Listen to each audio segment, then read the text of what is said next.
सभी को good morning. कैसे हैं? स्वस्थ होंगे, ठीक होंगे, अच्छे होंगे। आज अपन भारतीय साक्ष्य अधिनियम 2023 पढ़ने जा रहे हैं। भारतीय साक्ष्य अधिनियम 2023 है, जो न्यू लॉज है, उसका सेक्शन 39 जो हम पढ़ रहे हैं, वो भारतीय साक्ष्य अधिनियम 1872 जो था, यानी इंडियन एविडेंस एक्ट 1872 का सेक्शन 45 जो है वो हमें क्या है देखना है। 45 को कंपैरिजन करते हुए हम क्या है इसको पढ़ेंगे। सेक्शन 45 में हमें देखना है, यानी जो भारतीय साक्ष्य अधिनियम 1872, भारतीय साक्ष्य अधिनियम, भारतीय साक्ष्य अधिनियम 1872 और भारतीय साक्ष्य अधिनियम जो 2023 को कंपैरिजन करते हुए दोनों सेक्शनों को क्या है आपको ध्यान रखना है। यानी अगर ऑब्जेक्टिव क्वेश्चन पूछेगा तो यानी भारतीय साक्ष्य अधिनियम 1872 के 45 में एक्सपर्ट को एक्सप्लेन कर रखा है या उसमें क्या है बता रखा है। इसी प्रकार से भारतीय साक्ष्य अधिनियम 2023 में भी क्या है कि सेक्शन 39 में एक्सपर्ट को ही एक्सप्लेन कर रखा है। यानी एक्सपर्ट होता क्या है? ओपिनियन ऑफ एक्सपर्ट, यानी विधि विशेषज्ञ या विशेषज्ञ किसको कहोगे, यानी विशेषज्ञ हमें क्या है ध्यान का, विशेषज्ञ की राय कब क्या है इंक्लूड मानी जाती है, या विशेषज्ञ किसे कह सकते हैं। जब हमारे प्राचीन काल में हम देखते थे तो उस समय क्या है ऐसी टेक्नोलॉजी थी नहीं, तो उस समय क्या है काफी लोग गांव के अंदर हमें देखने को मिलता था जब किसी के घर में चोरी हो जाती थी और वो क्या है पशुओं के जो फुटप्रिंट है या जो पद चिन्ह है या जो उसके निशान है उनको देख करके क्या है हमें बता देते थे, या किसी गाड़ी के टायर के निशान को देख करके बता देते थे, तो हम उसको क्या एक्सपर्ट मानते थे। या पुलिस जो उस समय भी क्या उसको कंसिडर कर लेती थी उनकी राय को, और उनकी मदद भी पुलिस क्या है लेती थी। अब नए जो टेक्नोलॉजी आ चुकी है, अब हमें इन चीज़ों को क्या है ध्यान रखना है। और यहाँ पे दे रखा है कि भारतीय साक्ष्य अधिनियम के जो 2023 है उसके सेक्शन 39, तो अब सीधा ही पूछ लेगा भारतीय साक्ष्य अधिनियम 2023 के कौन से सेक्शन में यानी एक्सपर्ट को एक्सप्लेन कर रखा है, या चार ऑप्शन देगा आपको, यानी 45, 40, 41, 39 या उपरोक्त दो, यानी में से इस तरीके से आपके ऑब्जेक्टिव क्वेश्चन क्या है बनाता रहता है। तो आपने को दोनों सेक्शन ध्यान रखना है कि पुराना जो लॉ था उसके सेक्शन 45 में और जो न्यू लॉ है उसके सेक्शन 39 में विधि विशेषज्ञ को क्या है एक्सप्लेन कर रखा है। तो विशेषज्ञ कौन होगा? विशेषज्ञ की राय अदालत में प्रासंगिक या रेलिवेंट है, क्या है यानी प्रासंगिक है या रेलेवेंट है, यानी expert opinion relevant in court, court में क्या है कंसिडर की जाती है। इसके लिए एक्सपर्ट के लिए क्या होना चाहिए तो हमें ध्यान रखना है, यानी एक्सपर्ट के लिए यानी सबसे पहले क्या होना चाहिए? विदेशी विधि, विज्ञान, कला, हस्तलेख, अंगुली चिन्ह, और क्या है इसको छोड़िए आप डिजिटल साक्ष्य, ये क्या है न्यू लॉ के अंतर्गत कंसिडर किया गया है। तो डिजिटल जो साक्ष्य है वो भी क्या है यानी इसके अंतर्गत शामिल कर दिया गया है। इसके बाद में क्या है, जैसे इंग्लिश में हम कहेंगे foreign law, science, art, hand written, fingerprint, digital evidence. तो हम क्या है यानी विदेशी विधि, विज्ञान, कला, हस्तलेख, अंगुली चिन्ह को क्या कहते हैं, यानी विशेषज्ञ की राय कंसिडर की जाती है। विशेषज्ञ कौन होगा? जिस व्यक्ति को, जो व्यक्ति विदेशी विधि, विज्ञान, कला, हस्तलेख, अंगुली चिन्ह और क्या है डिजिटल साक्ष्य के बारे में अपनी राय क्या है कंसिडर देता हो, थर्ड पर्सन की राय कंसिडर मानी जाती है। जो व्यक्ति यानी कहीं पर भी जाकर के अपनी जो इस तरीके से यानी विदेशी विधि, विज्ञान, कला, हस्तलेख, अंगुली चिन्ह में अपना अनुभव रखता हो तो कोर्ट के सामने जब रखता है तो उसकी बात क्या कंसिडर की जाती है, की जाती है। इसके अंतर्गत क्या है scope of expert opinion, scope of expert opinion क्या है? स्कोप ऑफ एक्सपर्ट ओपिनियन में जैसे एग्जांपल के रूप में हमें क्या है दिखा रखा है कि क्या कर रहा है, डॉक्टर को बताना चाहिए, डॉक्टर को क्या करना चाहिए, बताना चाहिए कि मृत्यु जहर के कारण हुई या नहीं। जब किसी की डेथ होती है तो उसकी मृत्यु है किसके कारण से, जहर के कारण से हुई है या नहीं है। मनोचिकित्सक को मानसिक सक्षमता बतानी चाहिए, हस्तलेख विशेषज्ञ को बताना चाहिए।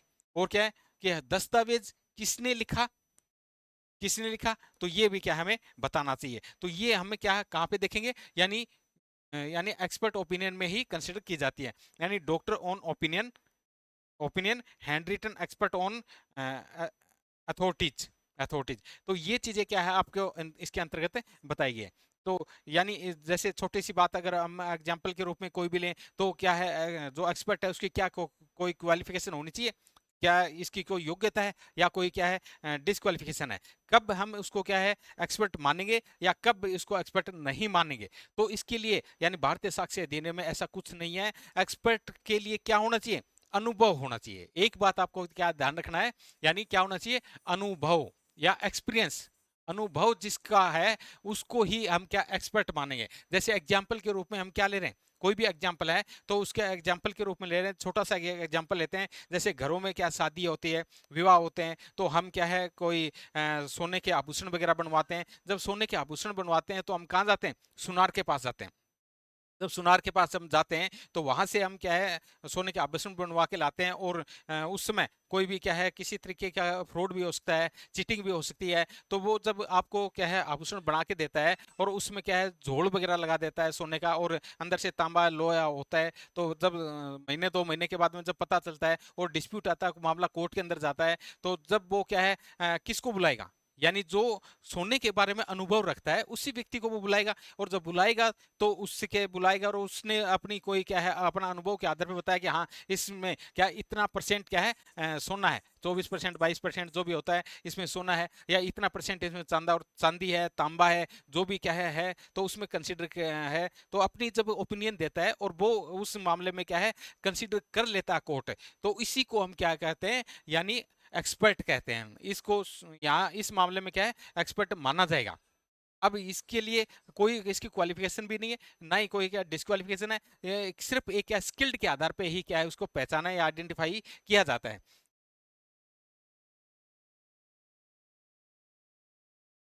हाँ, तो अब ये कह रहा है कि एक्सपर्ट के लिए कहाँ तक उचित मानेगा कोर्ट, कहाँ तक नहीं मानेगा। तो इसमें बहुत अच्छी लाइन दे रखी है, ये स्लाइड आपकी बहुत ही क्या है आपकी जिंदगी चेंज कर सकता है अगर ये लाइन आपको क्या है रट ली है, याद हो गई है। क्या कहता है, एक्सपर्ट ओपिनियन क्या कह रहा है, एक्सपर्ट ओपिनियन सलाहकारी है। बहुत ही अच्छी लाइन है। क्या कह रहा है, एक्सपर्ट ओपिनियन सलाहकारी है, निर्णायक नहीं। क्या है, नहीं है, निर्णायक नहीं है। यानी एक्सपर्ट ओपिनियन सलाहकारी है, निर्णायक नहीं है। Expert opinion advisory note conclusive. आपने एविडेंस लॉ में हमें पढ़ा है क्या है, यानी कंक्लूसिव प्रूफ क्या होता है, इसके बारे में भी हम आगे डिटेल में देखेंगे। अभी तो अपने को क्या है इन चीजों पे ही ध्यान रखना है, यानी प्री हमें पहले निकालनी है। जैसे हम क्या है इसके जो बैरेक्ट पढ़ते हैं, जब बैरेक्ट पढ़ते हैं तो बैरेक्ट को पढ़ते समय जब हमने इस स्लाइडों के माध्यम से इसे एक सेक्शन को क्या है पोस्टमार्टम किया है, इस सेक्शन को हमने टुकड़ों में तोड़ा है। इस तरीके से आप एक एक सेक्शन को क्या है धीरे धीरे तोड़ के टुकड़ों में करके फिर पढ़ोगे तो वो चीजें लंबे समय तक याद रहेगी। तो इसी तरीके से अब हम बैरेक्ट की लैंग्वेज पे आते हैं, क्या हमने जो पीछे पढ़ा वो बैरेक्ट में है, अगर बैरेक्ट में है तभी तो हम क्या है उसको याद रख पाएंगे। अब एक एक चीज को देखो, पहले इधर क्या देखा है, यानी इधर आपकी हिंदी दे रखे और इधर क्या है इंग्लिश दे रखे। तो इंग्लिश मीडियम वाले जो बच्चे हैं वो इधर क्या है इंग्लिश पे फोकस रखेंगे, और क्या है इधर जो हिंदी मीडियम वाले हैं वो इधर रखें, क्योंकि दोनों मीडियम में जो लेके आएंगे तो बच्चे क्या है अच्छे समझ पाएंगे। जो हिंदी मीडियम वाला वो इंग्लिश भी पढ़े और इंग्लिश वाला हिंदी पढ़े, क्योंकि लोग में ऐसी बातें कुछ होती हैं जो कि इंग्लिश में ज़्यादा जल्दी हमें समझ आती हैं और हिंदी में कम समझ आती हैं। हिंदी वाली बातें हैं वो क्या है हिंदी इंग्लिश में जो होती हैं वो हिंदी में ज़्यादा समझ आती हैं। तो इन चीज़ों को क्या है जो हिंदी मीडियम का बच्चा है वो इंग्लिश ज़रूर पढ़े, क्योंकि वो डरता रहता है कि इंग्लिश है वो हमें आती नहीं है। कई बार क्या है कुछ चीज़ें ऐसी होती है जो हिंदी में ही क्या हमें जो समझ आती है, कुछ चीज़ें इंग्लिश में ही समझ आती हैं। तो इसके अंदर क्या देगा, विशेषज्ञों की राय 39 सेक्शन क्या कहता है, जबकि न्यायालय को क्या करना है, जबकि न्यायालय को विदेशी विधि की या विज्ञान की या कला की या किसी अन्य क्षेत्र की किसी अन्य बात पर या हस्तलेख या अंगुली चिन्हों की अनेकता के बारे में राय बनानी हो तब तब उस बात पर ऐसे विदेशी विधि, विज्ञान, कला, किसी अन्य क्षेत्र में या हस्तलेख या अंगुली चिन्हों की क्या है अन्यता अन्यता विषयक प्रश्नों में विशेष कुशल व्यक्तियों की राय सुसंगत तथ्य है। क्या है? सुसंगत तथ्य है। और ऐसे व्यक्ति विशेषज्ञ कहलाते हैं। ये तो क्या होगी हिंदी, यानी जो हिंदी मीडियम का बच्चा है उसके लिए बहुत हार्ड लेवल की क्या है हिंदी कह सकते हैं हम। लेकिन यानी यहाँ पे अगर वो हिंदी मीडियम का अगर इंग्लिश पढ़ेगा तो उसको बहुत आसान लगेगा। क्या कह रहा है इस इधर पढ़िए कि ओपिनियन ऑफ एक्सपर्ट्स किसको कहोगे? कहता when the court has to form an opinion upon a point of foreign law. क्या था? पॉइंट ऑफ फॉरेन लॉ और ऑफ साइंस और आर्ट और एनी अदर फील्ड और as to identity of hand writing और finger impression of the opinion upon that point of persons specially skilled in such foreign law, science, art, any other file filled or in filled or in question as to identity of handwriting or finger impressions are relevant fact and such person are called expert। तो यही तो बात हमने सीखी है। यानी ये language इधर से देखिए तो लैंग्वेज, क्योंकि जो नए जो बच्चे होते हैं यानी वो बैरिट को कभी पढ़ते नहीं है। जब एआईबी के एग्जाम देते हैं तो बच्चे कहते हैं कि यानी बैरिट क्या होता है सर, यानी हमें बैरिट का कभी देखा नहीं, क्यों? वो छोटी छोटी सीरीजें पढ़ते हैं और एक नाइट दो नाइट पढ़ते हैं, तो बाद में उनको पता ही नहीं होता। जब एपीओ का एग्जाम देंगे तो वो कैसे पास हो पाएंगे? तो हमें क्या है बैरिट पे विशेष फोकस रखना है, बैरिट से ही क्या है ध्यान रखना है। अब इस सेक्शन में कुछ भी नहीं है। 39 जो 45 सेक्शन है, और यानी ओब्लिक बोलने का मतलब है न्यू लॉ और जो ओल्ड लॉ है इन पे क्या है मैं इस तरीके से कंपैरिजन करवा रहा हूं कि दोनों सेक्शनों को एक साथ आपको पढ़ना पड़ेगा। यानी 45 जो ओल्ड है और जो न्यू 39 है उसमें सिर्फ कुछ नहीं है, 5 बातें आपको ध्यान रखनी है। कितनी? 5 बातें आपको ध्यान रखनी है। विदेशी विधि, विज्ञान, कला, हस्तलेख, अंगुली चिन्ह में क्या है अपनी अनित्यता के बारे में कोर्ट क्या है उस बात को कंसिडर करता हो, उसको हम क्या है विशेषज्ञ कहते हैं। इतनी सी बात आपको क्या है ध्यान रखनी है। तो इस तरीके से हमें क्या है ये देखना है। तो ये इस तरीके से आपका बिल्कुल सेक्शन 45 क्लियर हुआ कि नहीं हुआ? बोलो यस।